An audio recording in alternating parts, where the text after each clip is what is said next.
Saya persilahkan kepada yang terhormat Menteri Pertahanan Republik Indonesia untuk menyampaikan pandangan pemerintah terhadap RUU tentang perubahan atas Undang-Undang Nomor 34 Tahun 2004. Saya persilahkan. Bismillahirrahmanirrahim. Assalamualaikum warahmatullahi wabarakatuh. Salam sejahtera kepada kita semua. Salam, Om Swastiastu, Namo Buddhaya, salam kebajikan. Yang terhormat pimpinan dan anggota Komisi 1 DPR RI, Menteri Hukum, Wakil Menteri Keuangan, Wamen, Sekretaris Negara, dan bapak-bapak dan ibu-ibu yang berbahagia. Puji syukur kita panjatkan kehadirat Tuhan yang Maha Kuasa atas segala rahmat dan karunia-Nya yang telah dilimpahkan kepada kita sekalian, sehingga pada hari ini kita dapat hadir dalam rangka pembahasan rancangan Undang-Undang Republik Indonesia tentang perubahan atas Undang-Undang Nomor 34 Tahun 2004 tentang Tentara Nasional Indonesia. Sebelumnya izinkan saya mengucapkan selamat melaksanakan ibadah Ramadan 1446 dan juga yang bilang 1447 Hijriah yang hari ini kita laksanakan. Hadirin yang saya hormati, berdasarkan Surat Presiden Nomor R12 Tahun 2025 tanggal 13 Februari tahun 2025, kami mewakili pemerintah Republik Indonesia menyampaikan keterangan pemerintah atas rancangan Undang-Undang Republik Indonesia tentang perubahan atas Undang-Undang Nomor 34 Tahun 2004 tentang Tentara Nasional Indonesia yang telah dikirimkan oleh DPR RI kepada pemerintah untuk dibahas bersama guna mendapatkan persetujuan. Pimpinan dan anggota Komisi 1 yang terhormat, Undang-Undang Nomor 34 Tahun 2004 tentang Tentara Nasional Indonesia telah menjadi dasar hukum dalam penyelenggaraan fungsi, tugas, dan kewenangan TNI sebagai alat pertahanan negara. Tentara Nasional Indonesia merupakan alat negara yang bertugas mempertahankan, melindungi, dan memelihara keutuhan dan kedaulatan negara. Undang-Undang Nomor 34 Tahun 2004 tentang Tentara Nasional Indonesia mengatur bahwa Tentara Nasional Indonesia dibangun dan dikembangkan secara profesional. TNI adalah tentara rakyat, tentara pejuang, tentara nasional, dan tentara profesional. Namun, seiring dengan situasi dinamika global saat ini, serta perkembangan lingkungan strategis. Pak Menhan, mohon mic-nya agak dekat, Pak. Kita udah biar agak kedengeran ya. Serta perkembangan lingkungan strategis serta dinamika ancaman yang semakin kompleks yang kita tidak tahu kapan datang waktunya. Perubahan geopolitik dan perkembangan teknologi militer global mengharuskan TNI untuk bertransformasi guna menghadapi ancaman konvensional maupun non-konvensional seperti perang cyber, perang hibrida, dan ancaman asimetris lainnya. Oleh karena itu, perubahan Undang-Undang TNI diajukan oleh pihak DPR RI diperlukan untuk memberikan landasan hukum yang lebih jelas terhadap peran TNI pada tugas lain selain perang tanpa melanggar prinsip demokrasi dan supremasi sipil. Pimpinan dan anggota Komisi 1 yang terhormat. Adapun yang menjadi sasaran dalam perubahan Undang-Undang TNI diantaranya 1. Memperkuat kebijakan modernisasi alutsista dan industri pertahanan di dalam negeri.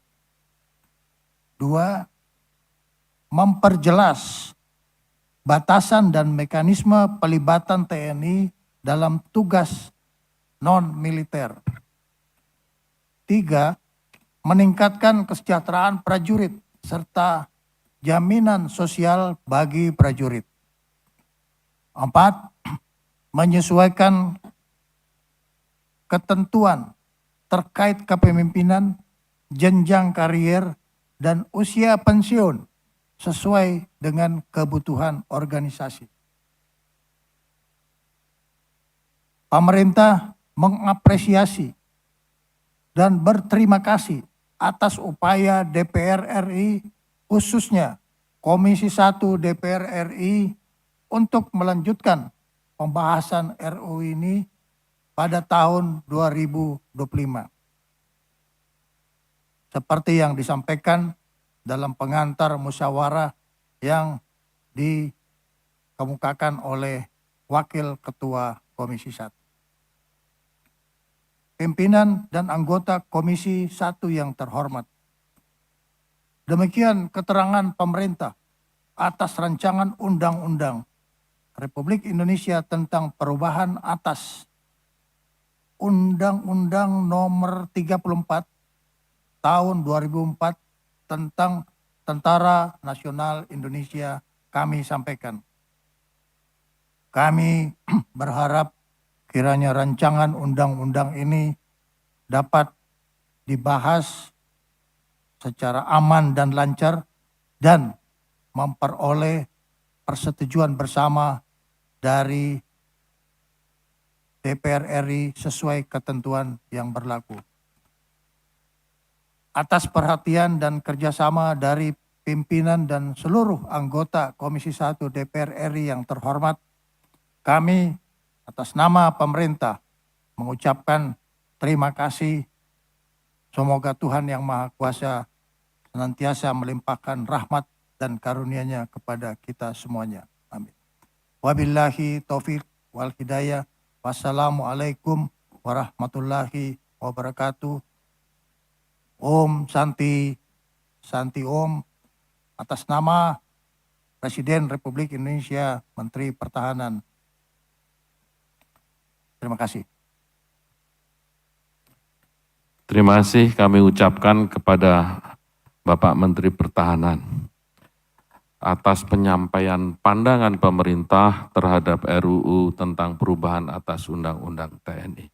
Ibu Bapak, saya mohon maaf lagi, ini saya lupa memperkenalkan Marsikal Madya Doni Ermawan. Beliau adalah Wamenhan. Itu bintang 3 Auri. Supaya menjadi pemahaman kita, seringkali kita simpang siur, inilah undang-undang existing yang akan kita revisi. Pak Pratman nanti mohon juga bantu dengan seksama. Pak Pratman ini Pak, kalau soal undang-undang, kutu aja kelihatan Pak. Kadang kutunya dikonversikan jadi daging. Hebat sekali beliau. Nah ini kurang lebih seperti ini disahkan 16 Oktober 2004, terdiri dari 11 bab, 78 pasal. Yang pertama soal ketentuan umum, kedua jati diri, ketiga kedudukan, keempat peran, fungsi, dan tugas itu di pasal 5-10, postur dan organisasi. Memang ini perlu postur, bukan postur APBN tapi ini postur organisasi, memang agak khas kalau kita pelajari. Kemudian pengerahan dan penggunaan gun kuat TNI, itu ada di pasal 17 sampai dengan 20, kemudian prajurit, ini pasalnya paling banyak. Jadi keberpihakannya mudah-mudahan setelah undang-undang ini bukan hanya di pasalnya yang banyak, tapi benar-benar di kesejahteraannya. Ini pasalnya udah paling banyak untuk prajurit, 45 pasal. Yang berikutnya ini yang mudah-mudahan Pak Heru Pambudi dan Pak Anggito serta nanti Bu World Best Finance Minister for 3 years in a row, Madam Sri Mulyani, yaitu pembiayaan. Pembiayaan ini yang tentu yang harus juga menjadi konsideran kita bersama, sehingga ketika kita membuat undang-undang, semuanya harus dikalkulasi dengan cermat. Tadi sempat secara sekilas bahwa TNI itu posturnya sekitar 375.000 angkatan darat, 70.000 angkatan laut, serta 40.000 angkatan udara. Kurang lebih 485.000, katakanlah mendekati 500.000. Mudah-mudahan Pak Anggito dan Bu World Best Finance Minister sudah mengkalkulasi dengan cermat sehingga tidak mengganggu keuangan negara.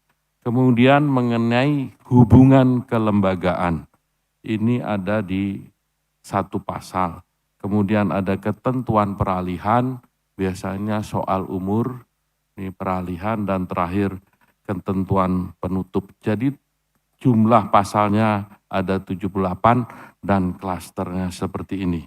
Jadi mudah-mudahan soal jati diri dan sebagainya kita tidak karena jati diri TNI tentu adalah prajurit pejuang, prajurit yang memperjuangkan Sabta Marga. Mudah-mudahan dari undang-undang ini kita semakin kuat.